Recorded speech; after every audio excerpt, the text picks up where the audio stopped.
This is Terry Arndt, President of College Transition Publishing. Thank you for watching our video today on how to hire and support recent graduates. Our special guest today is Corinne Coleman. How are you doing today, Corinne? Doing great. Thanks for having me. Excited. Awesome. So today we're excited to announce the introduction of your new edition of Backpack to Briefcase. We're in our now 5th edition of the book. So it's great to have that out. I know a number of people watching the video are going to have the opportunity to get a copy of that book. But in addition, they've received a copy of your white paper. And I just want to spend some time with you today to kind of go over that, to help reinforce the topics in it and help the audience understand these concepts a little bit better. So the title is Hiring and Supporting Recent Graduates, How Small and Mid-Sized Organizations Can Grow Their Talent Pool. So I'm curious, why the focus on that small and mid-sized business? Well, the job market's really hot right now. So you need to be competitive to get the new talent in. And the larger businesses tend to have, big signing bonuses and lots of other things already in place that will attract the recent graduates. And small and mid-sized businesses also have a lot to offer. So the points in this white paper go over those other things that aren't necessarily as tangible, but that new recruits are looking for. Things like mentorship and so there's a lot that you can do to recruit and retain talent, even if you don't have a lot of stock options to hand out. Yeah. Well, it's interesting, me visiting with, different recruiters at the various conferences. It's interesting their struggle with, if they're representing a mid-sized business or even small, the HR person tends to be also the, right, front office manager, who also tends to be X person. So when they're bringing in new recruits, it's a big deal. And they don't tend to have a lot of resources. So in a sense, this book is providing them kind of the framework that they can kind of hand that student or new recruit through. But not to discount, we have larger customers using the book as well, and the foundational components that they're going through, that they take their interns or other recruits well through the process. So good to know. So I want to go through each of these points and get some feedback from you about why these are so important. The first one is to understand and connect with the organization's culture. Right. And can you get into that a little bit? What's that mean? Well, culture, of course, is the heart of the organization. And so when you're bringing someone new, it's really important to help them get the lay of the land, not just through the employee handbook, but how people communicate to each other. What are the norms? And what you want to do is help them feel like they belong as soon as possible. And so in order to feel like they belong, they need to understand the culture, see where they fit in with the culture, what they can bring to it. So it's just essential, because when they feel like they belong, they'll want to stay, they'll want to produce, and they'll feel effective. Yeah, that's a good point. I'm visiting with one employer in particular. I remember them talking about how they hire and fire around culture. They bring people in, they're looking for that connection that person's going to have with the community that's there. But at some points, there's also the culture maybe just or the person does and doesn't necessarily match, and the value of particularly letting people move on to other opportunities to better fit that culture as a company, because it can cause a little bit of a cancer in some cases. Yeah, and I think it's also important to think about how you can incorporate diversity into that, because sometimes hiring people that clearly fit with the culture can lead to some stagnation. Yes. So being really mindful of bringing people in who can fit and who also bring in other talents or perspectives, that's really powerful. Good point.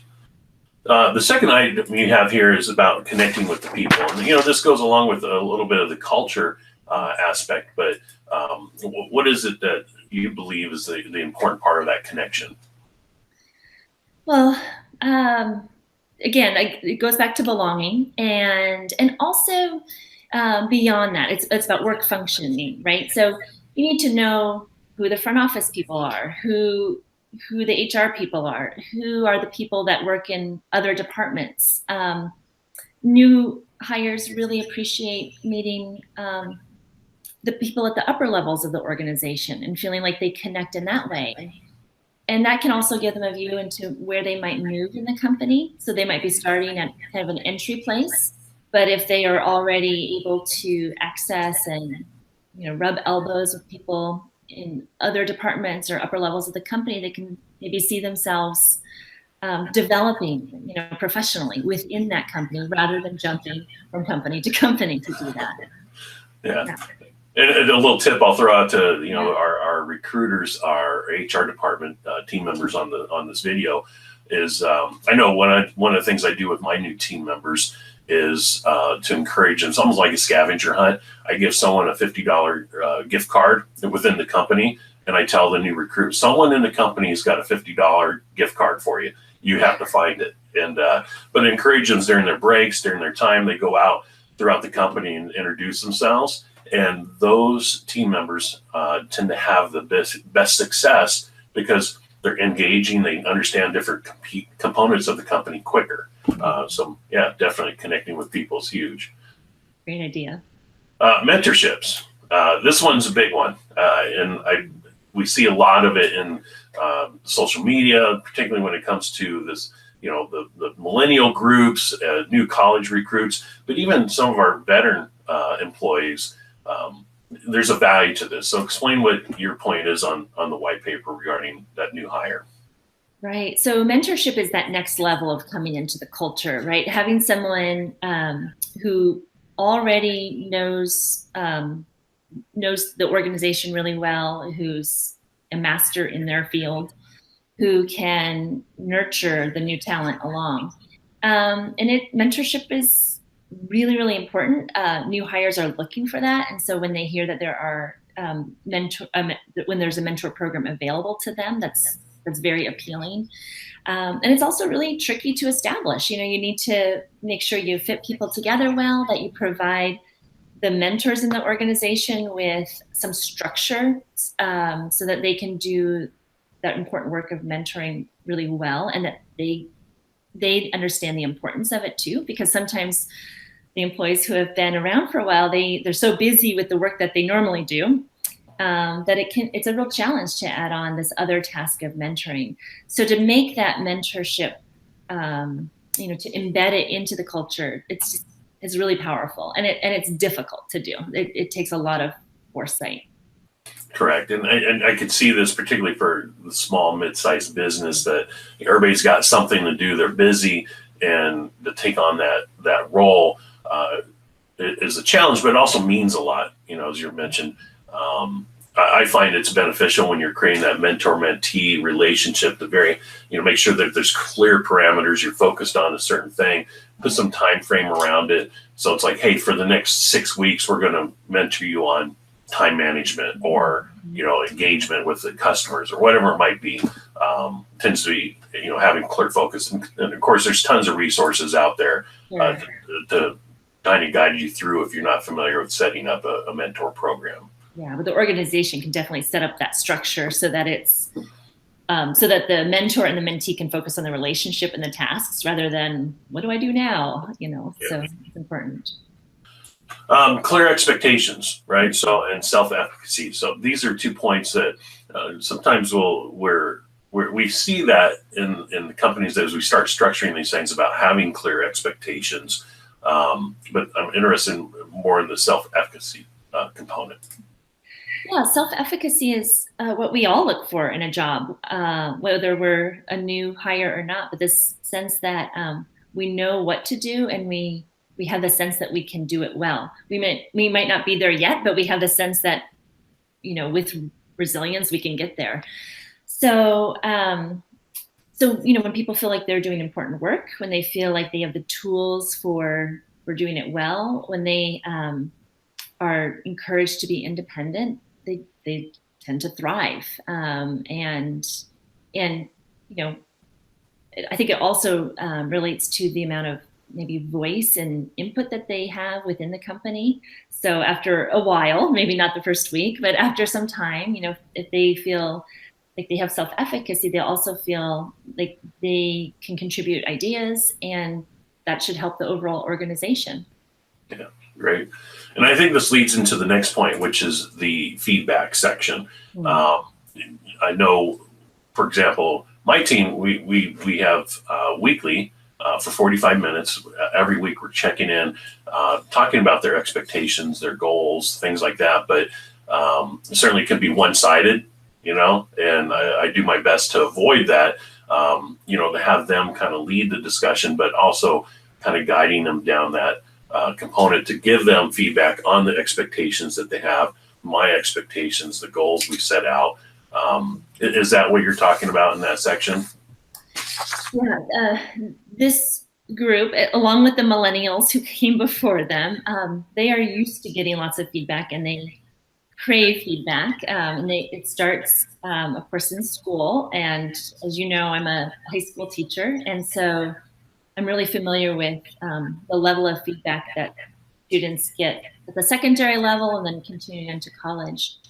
And it helps them with that self-efficacy piece. If they get feedback on a regular basis, and if it's constructive, then they are more aware of what they need to do. It can be challenging sometimes, I think, as a mentor or as an employer, because if you have someone who's too dependent on waiting for feedback, then they might not be taking the initiative, to move forward. But you can work around that for sure. And yeah, they love giving feedback to their supervisors as well, which can be really good for an organization's overall mission, if there's a really clear parameter about how to do it and when to do it and why to do it, because it is intimidating to give feedback to a supervisor. Even if the supervisor invites it, there's a power imbalance. And so it's really helpful to everybody to have some parameters around that, whether it's anonymous feedback or very particular things that you're giving feedback on. So it's not just sales numbers, but communication style, that kind of thing. True. And it's interesting to bring that up, because one of the things we do, we have performance reviews throughout the year, but at the end of the year, it's reversed, right? They're giving me a performance review on me as a manager. And one of the requests I have is that they complete a form, and one of them is like an area that you would like to see me improve upon, but they don't send it to me. They send it to HR anonymously, or a third party. And so they send that so they feel comfortable. So I don't know who's given the feedback, but it's a hugely valuable, and it's an important part of that growing as a company and as a leader. Right? The sixth point you brought up in here was career development, that continuous education. Yeah. Now, as a small, mid-sized business, particularly on the small side, that's a tough one, right? Hey, I have a position that's open. You've come into that position, and you have to learn that role. So, what advice do you have for that type of company where that's maybe a little bit challenging? Right. Yes. You're not as able to afford tuition for their next degree or something like that. It is challenging. I think career education can be tied into these other things we're talking about, like mentorship. Career education, if the employee feels like they're learning the skills and they're developing professionally within their role, then that is part of their overall education. I think linking new employees to other resources, whether it's professional development associations and those kinds of things, and really encouraging them to attend the conferences that are within their wheelhouse, or also something related to work that they might be interested in doing in the future. If we can encourage attendance to those, especially those local conferences that are more affordable for everybody, and then just really showing that it's a mutual investment, that they're investing their time in the organization, and to the extent possible, the organization will invest back into their education. Yeah. Sometimes bringing people in from the community too, so you have some superstar person in the community who does work that's related to the company, bring them in, and they're usually you can find resources that we're excited to share the work that they've done and how to bring other people into it. Yeah. And certainly leveraging your own internal staff. If someone's sometimes going to them and saying, hey, you're great at managing your time. Would you mind just putting something together to teach the other team members? One that gives that veteran employee some like, wow, they value me as a resource. But as you said, if you don't have to be the end all resource for all education, there are a lot of resources, books, where you can say, hey, I want you to read this book. Let's talk about the functions that you got out of it for, effective managing or time efficiency or whatever it might be. But as you alluded to, there's a lot of industry conferences, a lot of trade shows or events that come through communities, that are not that expensive, that the person's going to gain a lot of value out of and feel important that you're sending them there. Good points. The last one you have on here is communication. Every time I speak on career development on campuses, visit with students in colleges that are working toward getting building up the resume, I cannot enforce enough the communication. Communication. If you're an effective communicator, you will move up in the ranks. So talk about that as it comes to a small, mid-sized business working with new hires. Right. So, it's essential to everything. And if your new hire has gotten into the door, they probably did quite a lot right with their communication to get to that point. I think being really clear about how people communicate within the organization is important, because we can't take for granted that an email style that works in one organization is going to work in the same or in another organization. So just modeling, showing them examples of how to email a client, what that looks like, and maybe CCing them on something so they get a sense of the tone that people use when they're discussing business via email, because especially written communication is the one that's going to be recorded and really, that's the company's out there. Whenever someone emails through the company website, it bears the company's name and it needs to reflect that. So I think modeling that, and then really being thoughtful about meetings and how the communication style in meetings, and that goes back again to culture. And sometimes it means reflecting on the organization's culture, and maybe there needs to be an overall shift in meeting style. Sometimes when we bring someone in, we realize that the rest of us who have been there for a while communicate in a way that a new person just can't break into. So it might mean mixing up communication for older staff as well as new staff. And then this isn't necessarily in the white paper, but being really clear about their communication on their off hours and through social media, and the expectations that the company has about that. And, it goes without saying. That kind of goes both ways, right? When you think about social media now, it's like, customer having a poor experience to your clients seeing and following you, because you can't necessarily, especially on Twitter, things of that nature. It's like you don't allow people in. It's a public forum, and that speaks a lot and can impact your career. Absolutely. Great. Well, I appreciate you giving us the time. This white paper, it's a great stimulus for that small, mid-sized business person that is recruiting, that's looking for something to kind of build a foundation around. But I encourage you, if you have not taken advantage, to get a copy of the book, Backpack to Briefcase. We have an opportunity for you to get a free copy. So take advantage of that. See how we can build that into your program. And if we can be of assistance, Corinne or I, please let us know. We're happy to be guest speakers, put on a webinar, things of that nature. Just let us know, and we'd be happy to join in on that. Corinne, thank you again for your time and for this valuable resource. Yes. We look forward to your next one. Hey, I'm excited. Thank you. Thanks.